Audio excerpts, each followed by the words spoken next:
Hello friends, my name is Anil. So welcome to this session. और यहाँ पे मैं रीजनिंग पढ़ाने के लिए प्रेजेंट हूँ, राइट। सो जैसा कि आप देख रहे हो कि रीजनिंग बाय ए के मिश्रा, मतलब मेरा नाम है A K Mishra. So first I will tell you, अपना इंट्रोडक्शन दे देते हैं, राइट।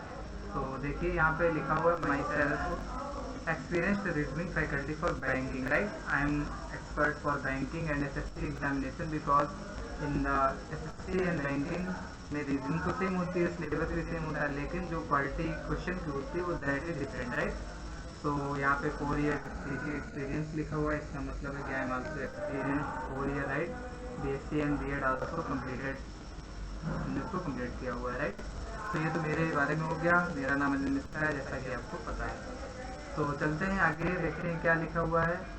यहाँ पे जो प्लान है, हमें क्या पढ़ना है। रीजनिंग में जो भी सिलेबस है बैंकिंग का, उसको हमने यहाँ पे कुछ चीज़ों को मेंशन किया हुआ है, जैसे अल्फ़ाबेटिकल सीरीज, राइट। तो ये alphabetical series reasoning and logistic, काफ़ी सारे टॉपिक रीजनिंग के हैं इजी, लेकिन कई सारे स्टूडेंट्स को प्रैक्टिस ना होने की वजह से काफ़ी डिफिकल्ट लगते हैं, राइट। तो सबसे पहले बच्चों को ज़्यादा से ज़्यादा प्रैक्टिस करना चाहिए, तो ये टॉपिक को आसानी से टैकल कर पाएंगे। अब जैसे अल्फ़ाबेटिकल सीरीज की बात करें तो इसमें क्वेश्चन तो ईजी होते हैं, लेकिन बैंकिंग एग्जामिनेशन के पॉइंट ऑफ व्यू से वो जो उनका सिलेबस के दायरे में तो रहते हैं, लेकिन उनका जो क्वेश्चन का सॉल्व करने का टाइमिंग है, एक्सपीरियंस है, वो थोड़ा सा हाई लेवल का हो जाता है, राइट। तो इसलिए वहाँ टाइम मैनेजमेंट करना बहुत ज़रूरी होता है। फिर ब्लड रिलेशन, ये भी बहुत इंपॉर्टेंट टॉपिक है। बहुत सारे बच्चों को इसमें भी प्रॉब्लम आती है, क्योंकि रिलेशंस जब अपने घर में नहीं पता हो अपने बच्चों को, तो वो क्वेश्चन को भी नहीं टैकल कर पाते। तो इसके लिए आपको फैमिलियर होना भी ज़रूरी है, आपको अपने रिलेटिव से भी कम्युनिकेट बना के रखना होता है, कौन हमारे कैसे रिश्तेदार है, राइट। कैलेंडर्स हो गया, तो कैलेंडर तो वेरी इजी क्वेश्चन आते हैं इससे, लेकिन फिर भी अगर आप प्रैक्टिस नहीं करोगे तो that will be difficult for you, right. Case and effect, clock clock के लिए भी क्वेश्चन आते हैं। कोडिंग एंड डिकोडिंग एक बहुत इंपॉर्टेंट टॉपिक है। इम्पॉर्टेंट के साथ साथ ये डिफिकल्ट टॉपिक में भी इंक्लूड किया जाता है, क्योंकि इसमें कोई पैटर्न नहीं ऑब्जर्व कर सकते हो आप। रेंडमली पता नहीं कहाँ से कोई पैटर्न आ जाएगा, लेकिन अगर आप प्रैक्टिस किए हुए हैं इस क्वेश्चन की काफ़ी सारे, तो फिर आपको कहीं ना कहीं वो पैटर्न देखने को मिलता है, राइट। इसी तरह critical path, cubes and keyword, this is also simple topic. Data sufficiency and direction and काफ़ी सारे टॉपिक्स हैं, राइट। यहाँ पे हमने कुछ टॉपिक्स को हाईलाइट किया हुआ है। तो आज का टॉपिक हमारा क्या रहेगा, इनमें से आज हम एक टॉपिक पढ़ाएंगे, लेकिन फिर हम जो भी टाइम ड्यूरेशन रहेगा उसमें हम जो जो और रीजनिंग का सिलेबस है उसको हम टैकल करेंगे।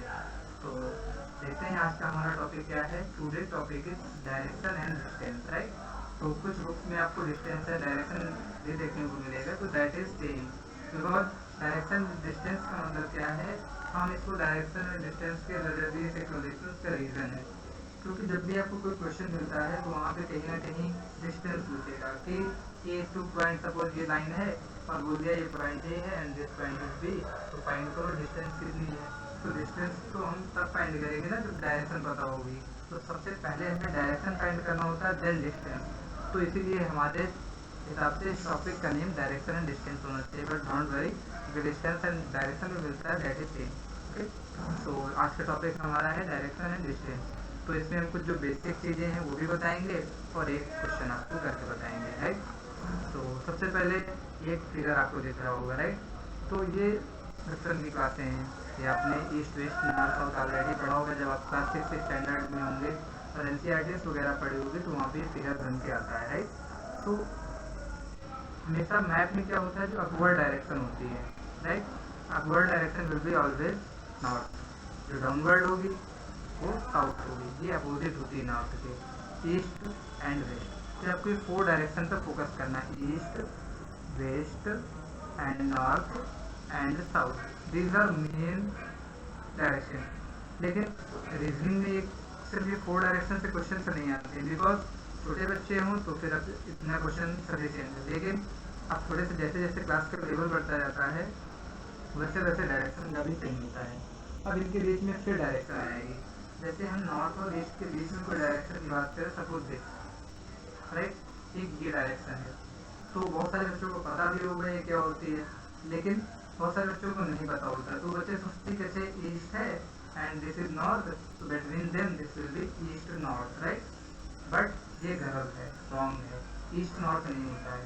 यहाँ पे नॉर्थ ईस्ट बोलेंगे, क्योंकि जो भी मेन डायरेक्शन होती है उसको हम नॉर्थ से इंक्लूड करते हैं, राइट। इसी तरह अगर यहाँ पे साउथ है और साउथ ईस्ट के बीच में जो भी डायरेक्शन होगी that will be called south east, right. तो हमें नॉर्थ और साउथ को ही सेंटर पे रख के काम करना होता है। तो ये डायरेक्शन जो भी होगी that will be north east, not east and north, right. At this point everything is clear. Now west and north पे चलते हैं। तो यहाँ पे जो डायरेक्शन, अगर हम यहाँ से सपोज ऐसे कुछ लाइन सेगमेंट ज्वाइन कर दें दिस, तो this direction will be north west, right, north west. तो नॉर्थ को शॉर्ट में एन एंड वेस्ट को डब्ल्यू।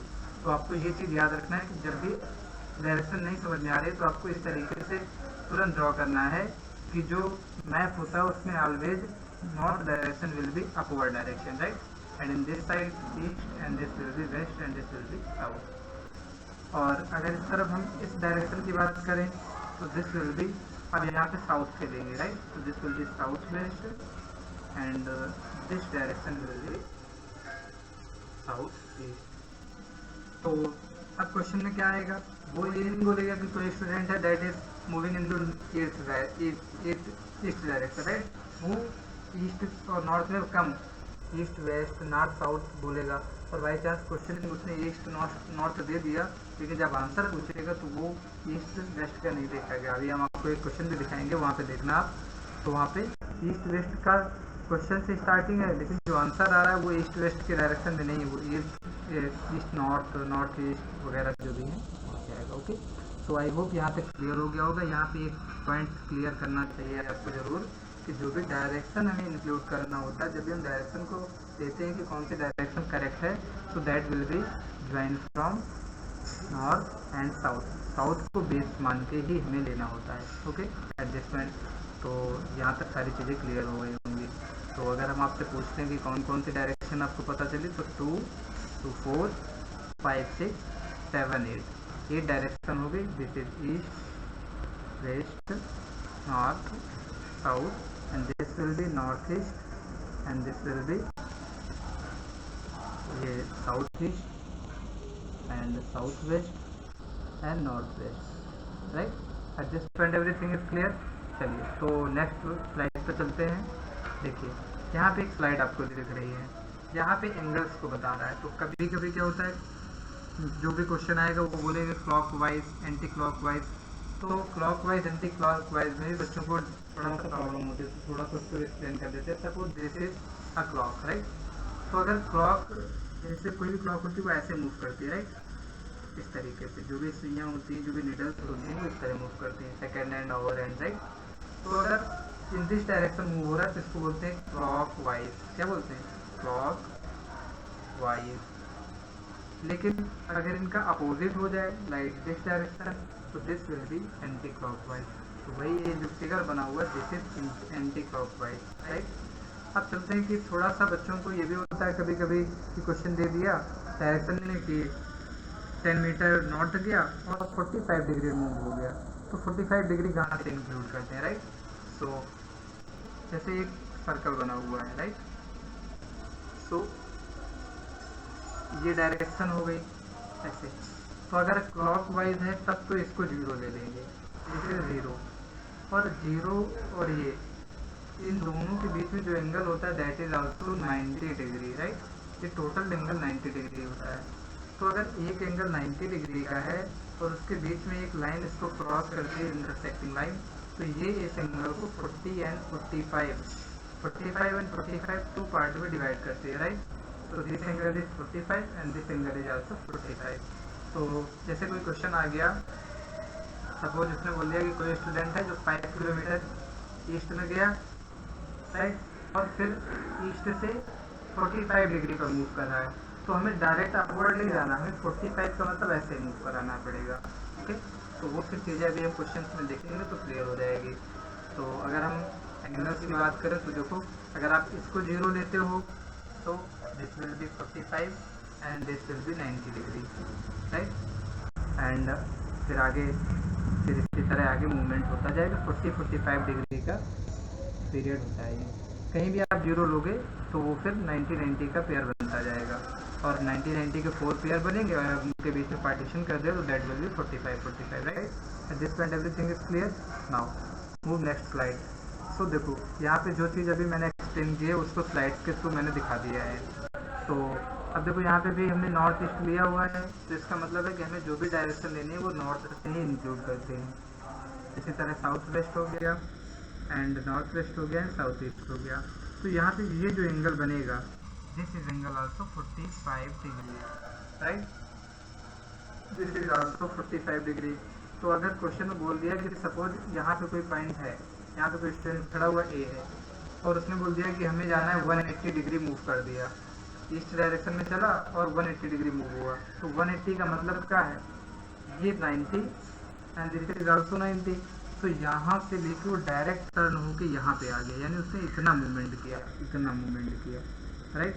तो ये जब अगर बोलेगा कि 180 डिग्री पे हो गया तो इसकी डायरेक्शन कैसे हो जाएगी, पहले इस तरीके से था यहाँ पे, अब 180 डिग्री मूव करके गया इस तरीके से, तो उसकी डायरेक्शन किस तरफ हो गई, इस तरफ, यानी ईस्ट से वेस्ट की तरफ आ गया राइट। इसी तरीके से अब मान लीजिए वो साउथ वेस्ट पे खड़ा है राइट, और साउथ वेस्ट पे उसने बोल दिया कि 45 डिग्री को मूवमेंट कराओ इसका, तो 45 करोगे तो थोड़ा सा मूव हो जाएगा और बोलेगा clock wise anti clock wise, ये भी आपको ध्यान देना होगा। मान लीजिए उसने बोल दिया, चलिए यहाँ में ड्रॉ कर देते हैं फिगर। सपोज यहाँ पे कोई फिगर है और ये साउथ वेस्ट में कोई स्टूडेंट स्टैंड है, तो उसने बोल दिया कि क्लॉक वाइज जाना है 45 डिग्री। तो अगर in this direction this is anti clock और this direction is clock wise, तो उसने बोला क्लॉक वाइज 45 डिग्री, तो इसका मतलब है हमें इस तरफ मूवमेंट करना है राइट। तो this will be 45 degree clock wise, अगर एंटी क्लॉक तो इस डायरेक्शन में आ जाते। तो आई होप यहाँ तक सारी चीज़ें क्लियर हो गई होंगी।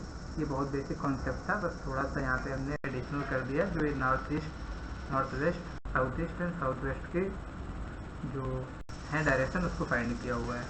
देखो नेक्स्ट स्लाइड में क्वेश्चन है, अगर क्वेश्चन करके देखते हैं। क्वेश्चन है, एक आदमी बोथ लैंग्वेज में लिखा हुआ है, a person walks 1 kilometre toward east, then he turns to south and walks 5 kilometre, again he turns towards east and walks 2 kilometre, and finally he turns to north and walks 9 kilometers. Now how far and in which direction is the person from the starting point? तो देखो अब जब इस question पे आप आओगे तो यहाँ पे कुछ चीज़ें आपको देखने को मिल रही हैं, ईस्ट राइट, साउथ, फिर ईस्ट नॉर्थ ईस्ट। तो आप कहोगे सर आपने तो इतनी सारी चीज़ें बताई, क्वेश्चन में तो मुझे दिखा नहीं, क्वेश्चन में तो सीधे ईस्ट वेस्ट नॉर्थ साउथ आ रहा है। दैट इज आल्सो नो, वो हम लोग बचपन से जानते हैं, ये तो हमें सबको पता है बचपन से। तो स्टूडेंट वो तो ठीक है, अब चलते हैं आंसर पे। यहाँ पे आंसर टिक पे देखो, जब आप इस क्वेश्चन को सॉल्व करोगे तो इसके बाद हमें आंसर में तो टिक करना होगा, कोई 4 में से 1 करेक्ट होगा तो कौन सा आप टिक कर दो। क्या सिर्फ इसमें पूर्व लिखा है, क्या पश्चिम लिखा है, क्या ओनली नॉर्थ है, नहीं है, इसमें नॉर्थ ईस्ट नॉर्थ वेस्ट सबका नॉलेज होना चाहिए, तभी आप इस क्वेश्चन को टैकल कर पाओगे। तो चलिए पहले इस क्वेश्चन को सॉल्व करते हैं, तो बताते हैं which one will be correct. तो देखो हिंदी में पढ़ देते हैं कि एक आदमी 1 किलोमीटर पूर्व की ओर चलता है। तो सबसे पहले जो भी चीज़ें लिखी हैं उसको एक बार क्वेश्चन को रखते पढ़ना है, फिर ध्यान से पढ़ने के साथ साथ करते चलना है। तो सबसे पहले हम क्या करेंगे, एक ग्राफ ड्रॉ करेंगे। यहाँ पे ऐसे कुछ ड्रॉ करते हैं ग्राफ डायरेक्शन के लिए।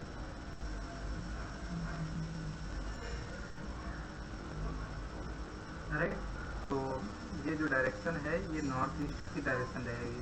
सो this is east, this is west, this is north and this is south and this will be north east. अब ये आपको बताना है ये कौन सी होगी, ये north west and south west and south east right. अब चलते हैं क्वेश्चन पे। तो देखा एक आदमी 1 किलोमीटर पूर्व चलता है, पूर्व मतलब ईस्ट इस साइड, तो 1 किलोमीटर पूर्व चलता है। यहाँ बना लो 1 किलोमीटर के लिए, suppose this is 1 kilometre, 1 second इसको हम रोटेट कर देते हैं सही से। Suppose this is 1 kilometre right. अच्छा ये डिस्टेंस अपन को एक जनरली ले लेनी होती है, कोई फिक्स नहीं है अभी यहाँ पे लेना होता है। 1 किलोमीटर पूर्व की ओर चलता है, फिर दक्षिण की ओर मुड़ता है। तो देखो अब दक्षिण कहाँ है, पूरब ऊपर होगा, सॉरी पूरब इधर है, पश्चिम इधर है, उत्तर दक्षिण, दक्षिण मतलब साउथ, साउथ मतलब डाउनवर्ड डायरेक्शन। तो डाउनवर्ड डायरेक्शन को तो मूव करना है, लेकिन कितना जाना है 5 किलोमीटर। तो थोड़ी सी लाइन बड़ी कर देना, ये 5 किलोमीटर है, right. At this point everything is clear. Now पुनः वह पूर्व की ओर, देखो यहाँ पे against he turns east and walk 2 kilometre. अब वह पूर्व की ओर मुड़ता है, तो देखो पूर्व किस साइड होगा, इस साइड पूर्व होगा। आपको फिगर इसमें देखते चलना, जो मैंने ड्रॉ किया हुआ है, पूर्व की ओर चलता है और कितने किलोमीटर जाता है, 2 किलोमीटर जाता है। तो थोड़ा सा छोटा कर देते हैं इसको, 2 किलोमीटर है, तो suppose this is 2 kilometre, right. 2 kilometre चलता है, अंत में वह उत्तर की ओर मुड़ता है। तो उत्तर मतलब नॉर्थ, नॉर्थ मतलब अपवर्ड डायरेक्शन, और कितना चलता है, 9 किलोमीटर। तो सपोज यहाँ से वो 9 किलोमीटर ऊपर जा रहा है, तो 9 किलोमीटर थोड़ा सा बड़ी लाइन खींचेंगे, क्योंकि 9 किलोमीटर थोड़ी ज़्यादा डिस्टेंस होगी, राइट। तो 1 second, suppose this is 9 kilometre और वो यहाँ पे मूव करके आता है 9 किलोमीटर। तो अब पूछता है कि अब वह प्रारंभिक बिंदु से कितना और किस दिशा में है। प्रारंभिक बिंदु कहाँ था, यहाँ पे था, this is point A, right, and this point is B. अब ये फाइनल पॉइंट है, ये इनिशियल पॉइंट है and this is final point. तो पूछा हुआ है इनके बीच की डिस्टेंस क्या है और इनके बीच का डायरेक्शन क्या है। तो जब भी आपको ऐसे डायरेक्शन और डिस्टेंस फाइंड करना हो तो आपको इनिशियल पॉइंट और फाइनल पॉइंट को ज्वाइन कर देना है और उनके बीच डिस्टेंस को फाइंड कर देना है। अब डायरेक्ट अगर आपको इसकी डिस्टेंस फाइंड करना है तो उसके लिए आपको ये वैल्यूज चाहिए। तो कैसे करेंगे, देखो डायरेक्ट सबसे पहले इसको ज्वाइन करो, राइट। एक ट्रायंगल बन रहा है, यहाँ पे आप पॉइंट सी ले दो, तो देखो ए बी सी एक ट्रायंगल दिख रहा है, तो आप इसको अलग काट के बना सकते हो समझने के लिए। तो this is A, this is B and this is C. अब इसमें देखो ये 1 किलोमीटर है, यहाँ से यहाँ तक 1 किलोमीटर है और यहाँ से यहाँ तक 2 किलोमीटर है। तो अगर ये 2 किलोमीटर है तो this will be also 2 kilometre, right. अगर ये 1 किलोमीटर, ये 2 किलोमीटर, तो this will B 3 kilometre, right. And देखो अब हमें ये चाहिए, बी से सी तक की डिस्टेंस ये थी, तो यहाँ से यहाँ तक की तो पता नहीं है क्योंकि यहाँ से टोटल 9 है। हमें ये पता है कि अगर ये 5 है जिसके सामने की यहाँ से लेके यहाँ तक की जो डिस्टेंस है this will be also 5 kilometre, है। तो टोटल 9 है और अगर ये 5 है तो ये कितनी हो जाएगी, 9 माइनस 5 किलोमीटर, यानी 9 माइनस 5 एंड 4 किलोमीटर, राइट। ये समझ में आया। अब ये ट्रायंगल बन रहा है राइट एंगल, तो राइट एंगल के लिए आपको बहुत सारी चीज़ें पता होंगी। पाइथागोरस थ्योरम तो सबसे पहले काउंटर पता होगा, तो by using Pythagoras theorem A B का whole square is equal to A C का whole square plus B C का होल स्क्वायर।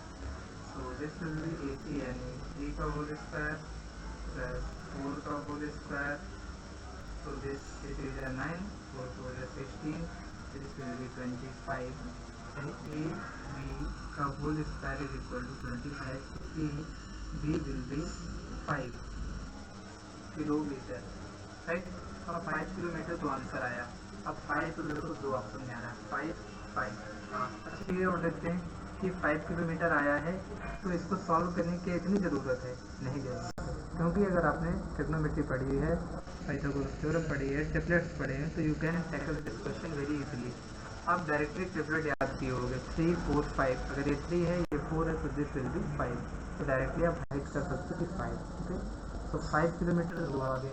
अब अगर आपको डायरेक्शन का नॉलेज नहीं है तो you can not tackle this question, तो आप अपने C1D में फंस जाओगे, तो अब आपको डायरेक्शन का सहारा लेना पड़ेगा।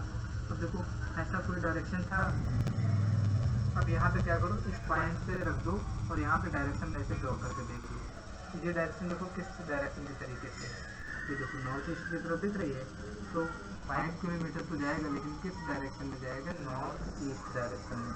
तो नॉर्थ ईस्ट यानी ऑप्शन डी, तो option D will be your correct answer. तो this will be your final answer. इस तरीके से आपको क्वेश्चन को टैकल करना था। तो I hope you understand very clearly this question. तो फिर एक बार बता दें कि इस क्वेश्चन को पूरा सॉल्व करने की भी ज़रूरत नहीं थी। आप क्वेश्चन को रीड करते, फिगर बनाते और डायरेक्टली बता देते कि अगर ये 3 है, ये 4 है, तो this will B 5 and 5 will be final answer. और डायरेक्शन तो हमने फिगर के थ्रू ही समझ ली थी कि कौन सी डायरेक्शन होगी। Okay student, so I hope you understand this question very clearly. So thank you for watching this video and thank you for joining us. I am disconnecting the call.